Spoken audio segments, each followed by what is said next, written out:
Good afternoon, everyone. Welcome to the NORA Webcast series. Today, we have a very, very special show. As you might see above my head, Recruitment Explained. This is what we're going to be doing today.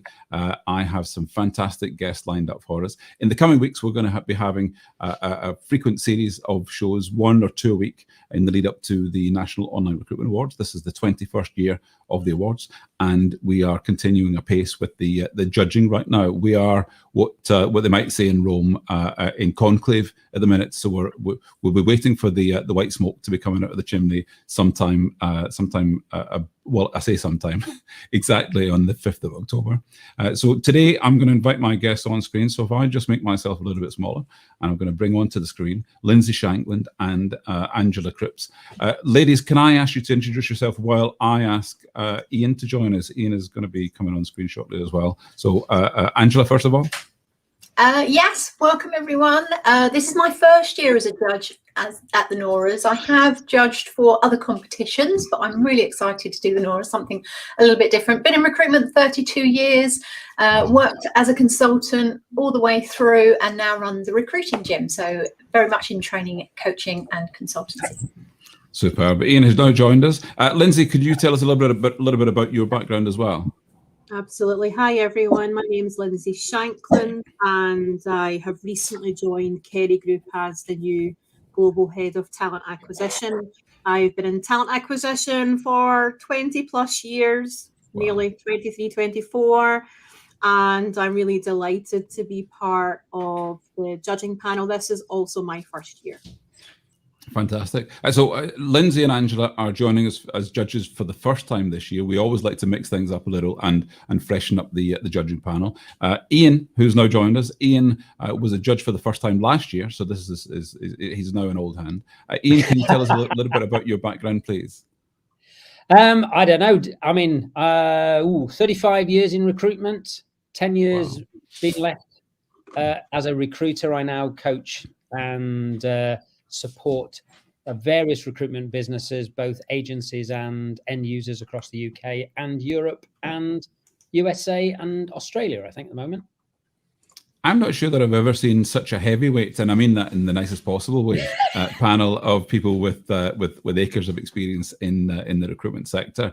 Obviously, I'm from the agency background, but I've done a lot of work with talent attraction departments. Angela's very much on the agency side of things, as is Ian. But Lyndsey, you're the expert on the employer side of things. Although I know you initially came from the agency side of things long ago, the dark side. Thanks for that. Long ago. Well, I know you started in recruitment when you were 12, so all those years brings you up to what, about 33-ish, something like that. Again, welcome back, Ian. Welcome, Lyndsey and Angela, to the judging process for the NORAs. As I was saying before, the NORAs are now in our 21st year, and the process or the criteria for judging the NORA haven't really changed that much in all of that time, even though the recruitment marketplace has changed outside, and nothing as dramatic as the past 18 months, 2 years. So can I ask you first of all, and I'm gonna ask Lyndsey first from the employer side, how has the landscape in hiring and recruitment from an employer's perspective changed in the past 18 months? I have regular conversations with my teams around the world saying, hang in there. That would probably be indication of how hot the market is right now. I know we've talked historically about candidate-driven markets, but this is another level right now. We're having to really single piece flow candidates through at pace, so a very manufacturing term. We're really on top of our hiring managers to turn things around quickly. And frankly speaking, you know, we're seeing record numbers of counter offers and declines on fantastic packages. So I would say the market has changed quite dramatically over the last even sort of 12 out of those 18 months. Mm-hmm. Mm-hmm. It's usually the case that whenever there's a dramatic change to a market, then you look to people with years of experience to remember back to the last time this sort of thing happened. but when it's without precedent, it's difficult to say, well, what did you do in that situation before? Angela, have you seen peaks and troughs of the like that we're going through just now? I know the agencies are up to here with vacancies to fill right now. Yeah, I mean, that's the thing. It's like the reverse of a normal recession. So whereas normally there would be masses of candidates everywhere and companies would be able to find people easily enough, we're not in that situation. We've got loads of jobs and no quality candidates. So that will start changing. We always know there's about a 6 to 9 month period when things start evening up, supply and demand wise, where recruiters really come into their own, and that's where they show that value. And usually where we've been in crisis for whatever reason it doesn't matter, just because it's flipped the other way this time, it's still the same situation. You've got to find the people to get the jobs, or you had to find the job to get the people. But recruiters are the ones that really help and make sure that people get to the right places in the right roles. That means it's going to be helpful to them. They're going to be successful quickly, and we will get out of it. My understanding from the global financial crisis last time, the 2008 to 11, that the UK was actually out of the G8, we came out of it the best. And the fastest and the strongest. I was involved in the Growth Accelerator program at that point. So government initiatives that helped to move things quickly. And if we can just latch onto that as recruiters, then we will make lots of money, which is great, but also we'll help the country so that it doesn't suddenly get lack of confidence. Because when things start going wrong and that confidence isn't there, we can talk ourselves into another recession. So we definitely don't want to be there. Absolutely. Ian, you shared some figures recently, I think earlier in the week, on record Q2 growth and how the indicators are pointing in particular direction online. How can you read into those figures in terms of how employers and agencies are managing their way back to some semblance of normality? I guess my hesitation in answering the question, Stephen, is the last bit of this question, which was normality. And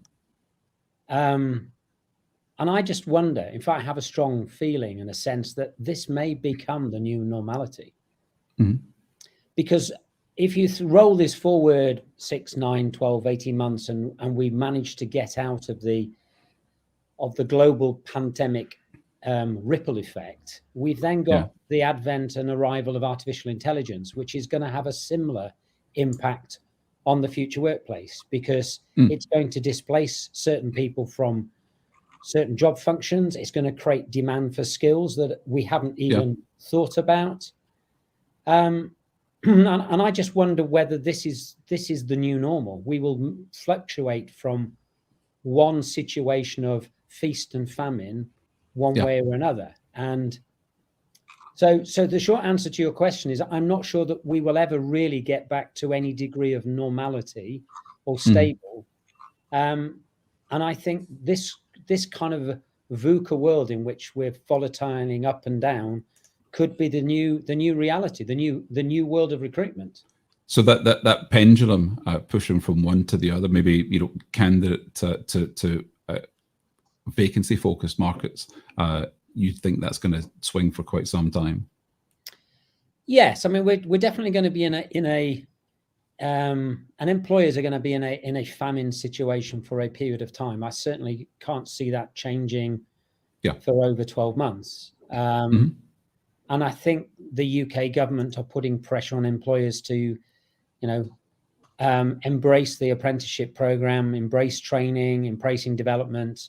And so we have to be honest, putting all the politics to one side, we are experiencing a level of Brexit impact, and there is also the impact in the recruitment space of IR35, where we've seen very large numbers of the aging population refusing to go back into permanent employment and have just said, maybe now's the time to move to Cornwall, move to the Scottish Highlands and go and do that dream job I've done of running a bed and breakfast, or whatever it is. Yeah. So the reason I ask about the landscape that we're in just now, which is it's kind of like a Martian landscape, if you like, in looking at what we would expect or hope to see out there, is that if employers and recruitment companies are not entirely sure about what's going to happen in the next week, month, year, then what can candidates know about the market? If candidates want to think about looking for jobs elsewhere, then they typically do so when they're confident. And they're confident that they're making the right move, that the market is moving in expected, anticipated ways. But when they don't have that confidence, then they're looking for someone to inform them, and that's partly the reason for the NORAs.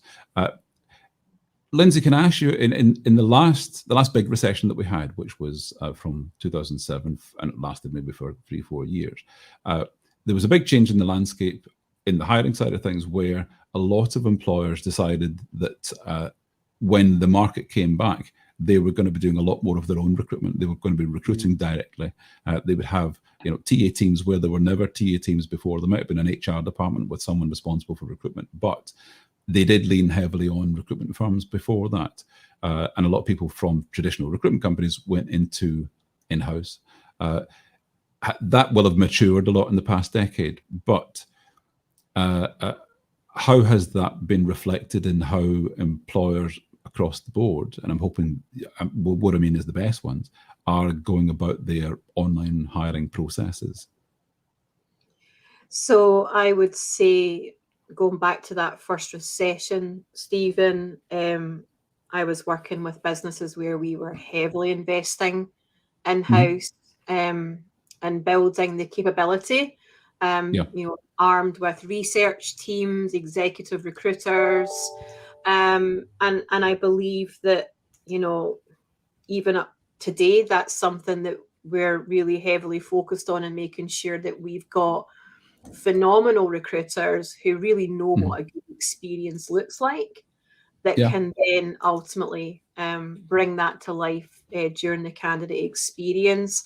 I think when it comes to the online experience, we really certainly we at Kerry are about to embark on quite a journey with our full kerry.com website, and I think that's really important for employers to look at the bigger picture, not just their career site, although that's naturally quite important too.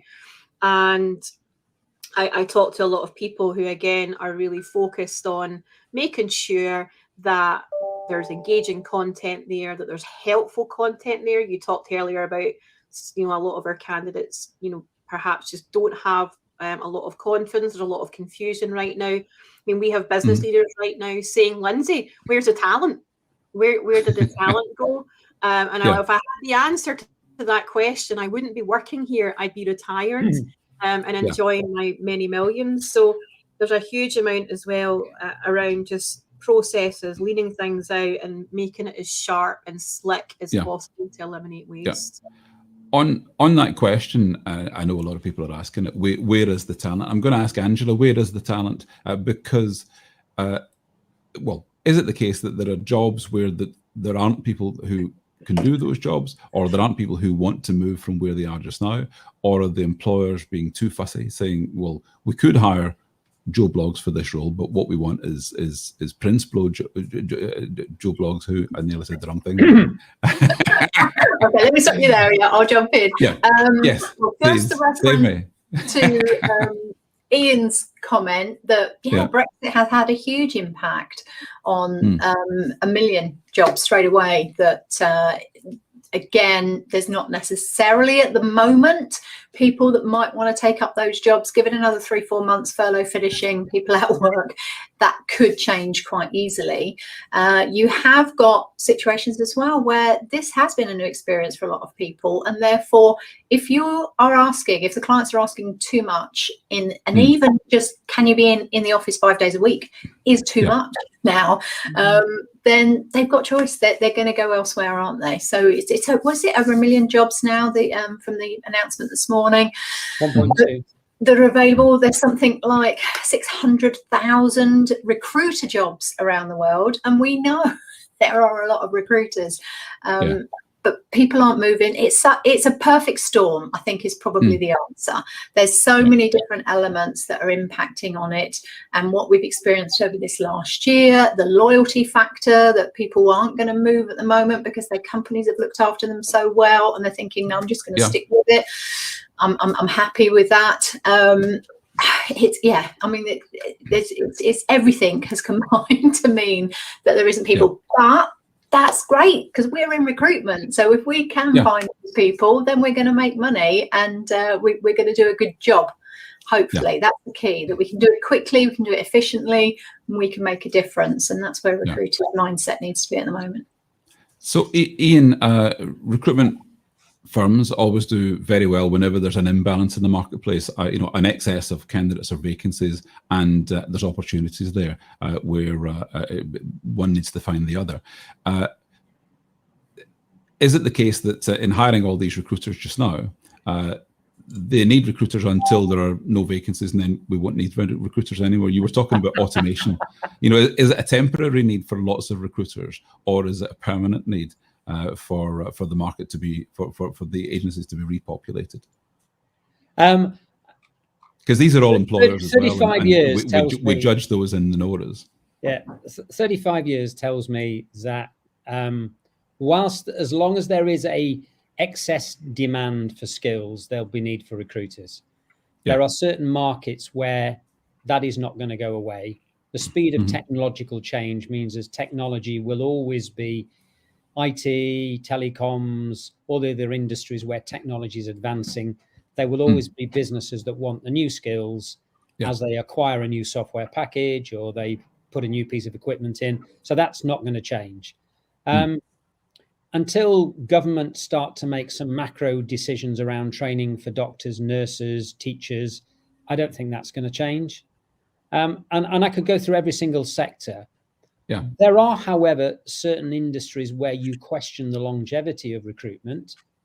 So if Mr. Musk has his way and we have a load of semi-automated driving lorries on the road in the next 10 years, and we have self-driving taxis, then maybe we won't need as many lorry drivers and delivery drivers. There's a lot of buts in all of that. We've got to get there, So the short answer is there's going to be a lot of need for recruiters.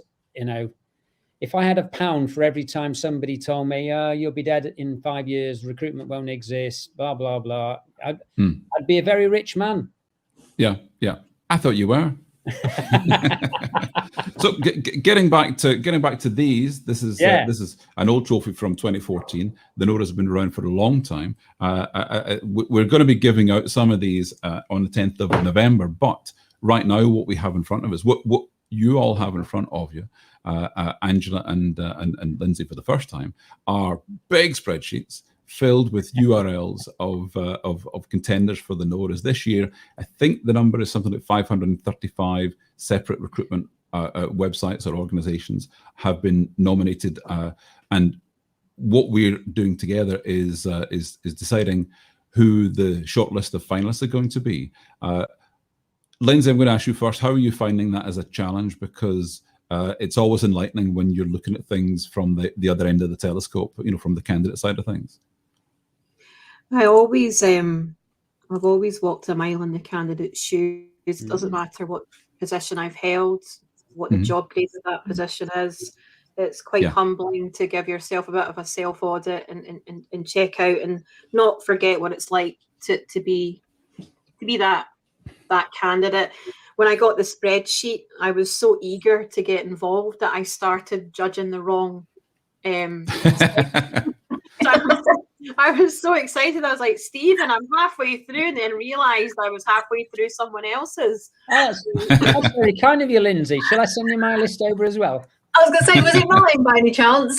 It's like, I'll let you know later. So that was a bit of a faux pas, but in all seriousness, it's a real privilege to be part of this. And you get the URLs, and you suddenly find yourself becoming Columbo and trying to solve where things are. And how is the candidate feeling, you know, and I am just blown away by, you know, what I'm seeing out there. And I think there's a lot of people really trying hard to invest in what is a really positive and great candidate experience. But it's like the bar, you kind of put it here and then you think, well, need to raise it a little bit more and raise it again. And you know, I sat and I've got my 6 shortlisted, and I'm spending tonight looking at it again because I just want to make absolutely sure. So really, absolutely, really great stuff. So for transparency, for anyone watching, and I can see we've got Morgan in the chat there. Morgan with Versida has been a finalist and winner a number of times. I think for best newcomer last year, Versida were best specialist job board, if I'm remembering correctly.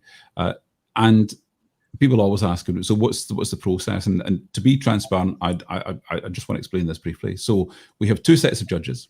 The first set of judges will decide of those companies that are nominated as contenders by the public or have submitted themselves. Then the first set of judges decide of those who the finalists are going to be, and then the second set of judges decide of the finalists who the winners are going to be, and they'll score them all from a candidate's perspective. So what we do with the first set of judges, as we all are here, is we'll be assigned a category to work on shortlisting those down. But once we've done that, we all have oversight over each other's. So we're crisscrossing over the shortlists that everyone else has done, and verified and double checked that we're not missing out on any crackers. What we know with the NORAs, and perhaps with any awards event, is that on any different day, multiple of the finalists could be contenders to be the winner that year. But what we hope to see, what we expect to see, is that all of the finalists that we have are all examples of the best in online recruitment practice out there.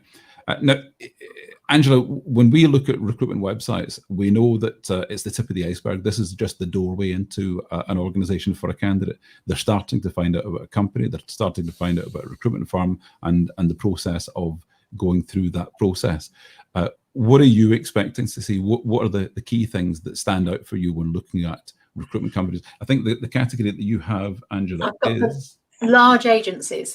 Large recruitment agencies. So this would be the Hayes and the Randstads of this world, the big manpower type organizations. Yeah. So when you're looking at those, what are the key things you would expect to find as a job seeker? Well, yeah. So looking at it from a candidate's point of view, my first premise is it obvious where I need to go and what I need to do? Because the issue with the larger ones is they've got so much to offer, and potentially it's not just recruitment that they do. They could be part of a group, and therefore there could be lots of different things. So for me, it's the simplification to start with, and ease of finding what I need. And if I really struggle as a candidate when I first go on their website, then unfortunately they're getting put to the bottom of the list. If I can't contact them, so again, if they're a large company with lots of locations, I want to be able to call that branch. It's that typical thing, isn't it, of having an 0800 number that goes through to one place and you can't speak to who you need and all the rest. No, don't want that. So they're going to be sort of easy criteria to start with, because I can remember being a candidate, there wasn't websites around there, but even just with trying to find telephone numbers to be able to pick up the phone and speak to someone, if I can't do that, I want to have the options. So I mean, if there's a chat that I can pick up straight away, great, but I do want to know that I can ring someone and speak to a person. Now I've been championing the candidate journey, probably is what we would call it, for a good 20 years now. And I can remember 10 years ago with the Recruitment Society putting together the code of conduct, and all the good things. So I'm going to be going back to that document actually and looking at, because we set out all the touch points of when you're communicating, and so your website's obviously a key part of that, what we'd be looking for. So I'm going to make sure that I double check that as well to hence that candidate is getting what they need. That's the key point. The challenge with big recruitment companies, the national and international recruitment agencies, is that they want to be able to give the individual who's coming to their site looking for a job a level of personal service that belies their size. It's because it's a one-to-one, it's a very intimate relationship between a person and their recruiter. So they want to give that personal level of service, but at the same time, companies on that scale, you expect certain things. You expect them to be more organized. You expect them to have far greater reach. You expect them to be putting out video content, being on the cutting edge of use of technology for the recruitment processes in ways that maybe the very small recruitment companies either can't afford or don't have the time to spend and invest in making those happen. So Ian, you're looking at the large recruitment firms. Just before we go on, sorry, because I do have to go, unfortunately. Yeah, that's not a problem. I've got a meeting at 2:30, but thank you for this, and I look forward to diving into all those websites as well. Thank you very much for joining us, Angela. See you later. Thank you. Bye, Angela. Hi. Ian, so you're on the best large recruitment agency. I'm just double checking. You will know this. Well, sorry. That's what I thought I was doing, which I think is what Angela said she was doing. So are we both doing the same? You're right. You're national and Angela is large. The distinction I should make clear, when we're looking at the large PLC agencies, those would be the Randstad and Hayes of this world, those size of organizations. But the large recruitment agencies would be probably 3 branches and more than 100 recruiters scattered across the country, but not quite PLC level. And we know that there are big distinctions in sizes of recruitment firms. So in looking at the companies from your perspective, the contenders, what are the key things that are going to be jumping out for you? Well, I think all the things that Angela said, and also a number of things that Lyndsey has said, are going to be in there. That's for definite. But I think we need to make it current. And for me, the burning bridge we've all talked about today is lack of candidates and the skill shortages. So one of the things that I'm going to be paying particular attention to is what are these large and in some cases global, they're not just national, but they're global organizations. What are they doing to attract the quality candidates? How do you create a website where you're attracting lorry drivers and nurses on the one hand, and AWS engineers and doctors on another? And the candidate journey has to be good. And when I land on that page, that front page, I am looking for a minimum number of clicks to get to the information I want. I've sold managed service for one of those big agencies on the list in the past, and I know from my own experience that candidates will not click more than 3 or 4 steps and expect to land at the pace and the destination they want. And if they can't, then they'll just go somewhere else. So I'm looking for something that's simple, easy to use, but is going to address the immediate. If I'm Lyndsey, I want people, and if I'm a candidate, I want to be engaging with Lyndsey, via a big agency. I'm sure Lyndsey would rather they went to her website direct. And here's an opportunity, Lyndsey. What's the WW for Kerry? Is it kerry.com? Yeah, but I'm not going to sing too much about it till we start our project next year. So don't judge me on that quite yet. Don't judge the judges. Yeah. But I think that's what I think we've got to make it pertinent. And actually, I'm sorry, but every agency, every recruiter right now has to up their game, because the ones that up their game will still be with us in, 6, 12, 18 months time. And the ones that don't will be looking for work in different sectors in the months to come. One of the biggest reasons that we have the NORAs in the first place, and the NORAs have continued, is that the companies who are shortlisted as finalists and those that win are great examples to everyone else to know, well, that's what good looks like. These are examples of the best. And if we want to match that, if we want to compete with that, then if we're looking for ideas on what to do, here they are.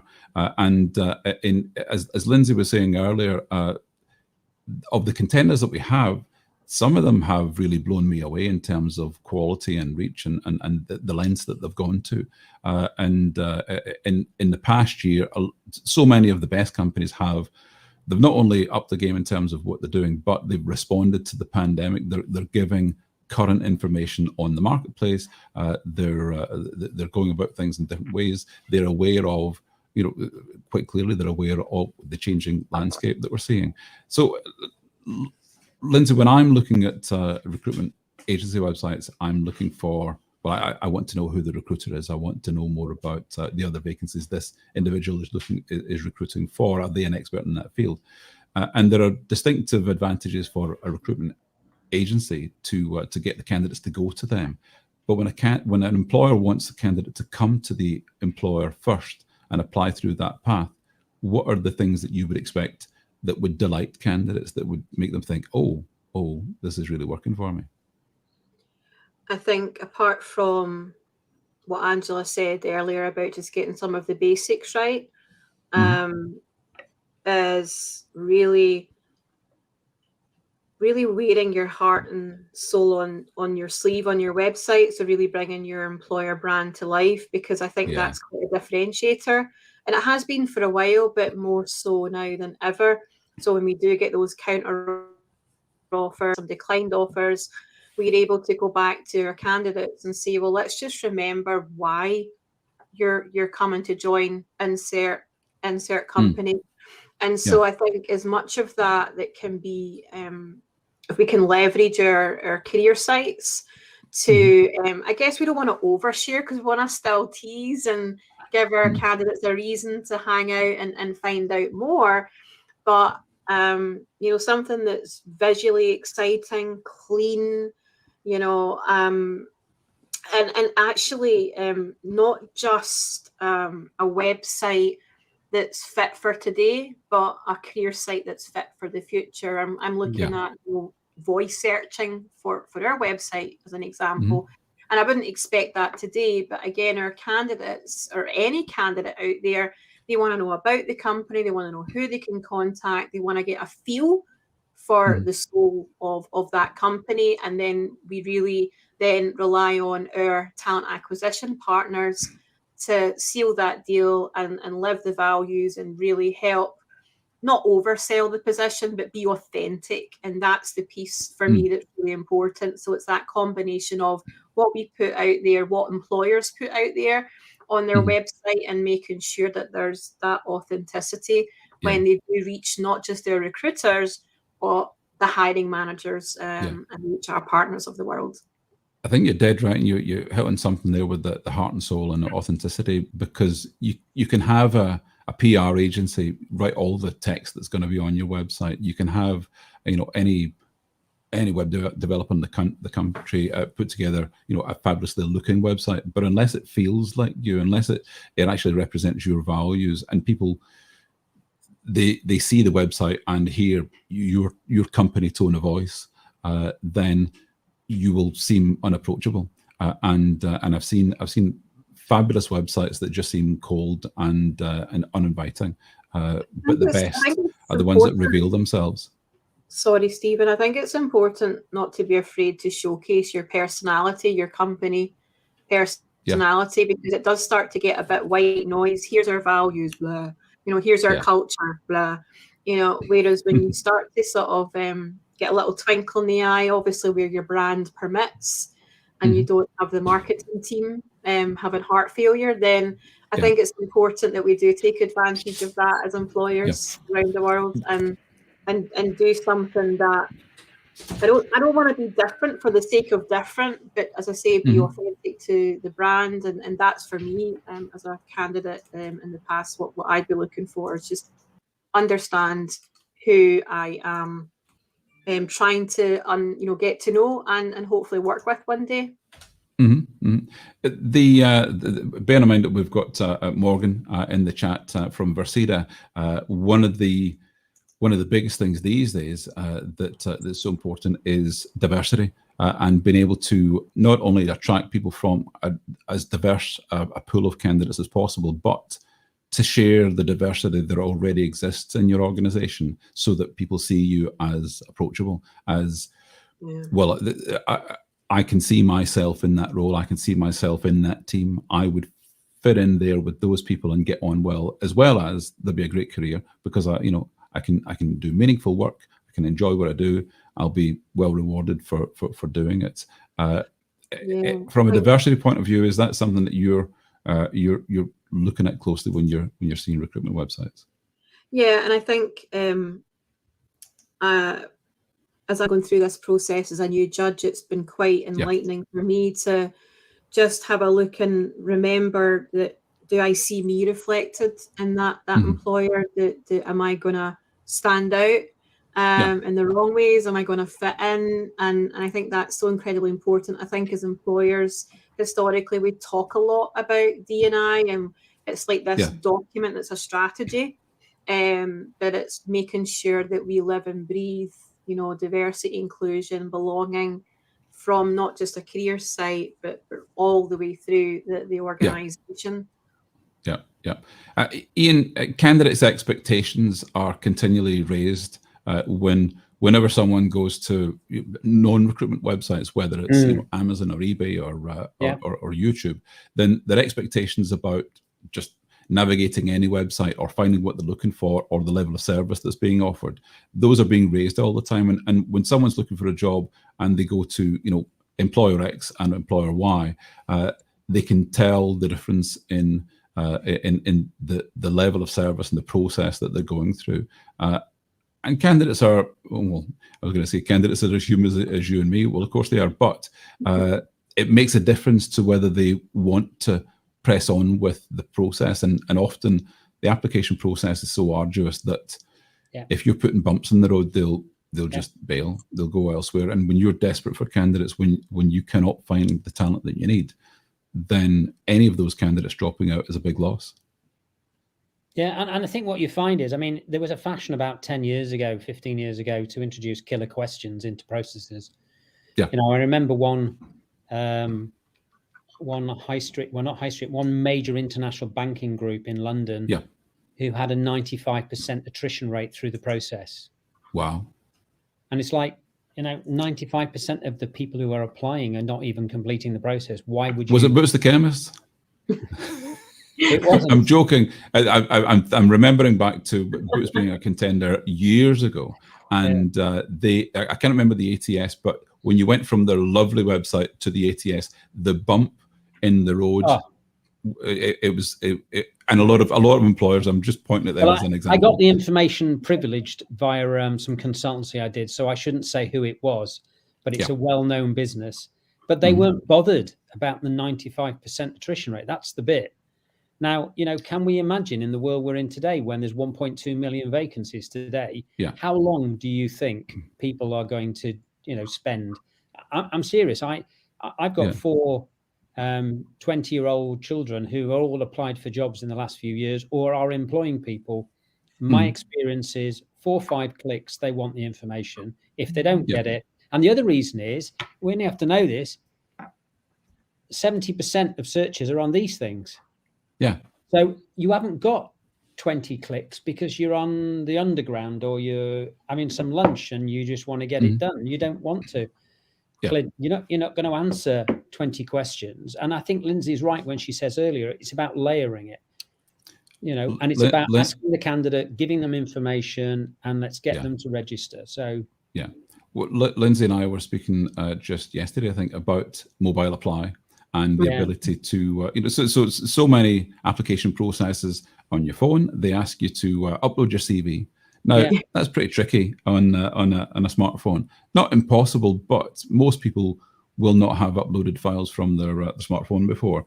Whereas if you have the apply with LinkedIn or submit your details, and we'll send you a follow-up email to ask for further information.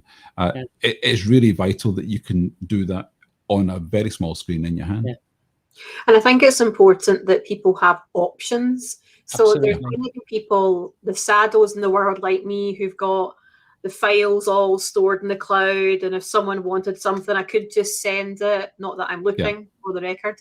But then, someone who maybe doesn't have a CV, but really engaged and wants to apply right now, where they can submit some basic details through their phone, right through to uploading, whether it be Dropbox or Google Drive, or I think it's important that as employers or just anyone who's looking to attract candidates, that we be as flexible as possible and provide those options so that we don't lose a potential gold star candidate. Yeah, You don't want to end up with just the most determined candidates, because those aren't always the most talented ones. No, they definitely are.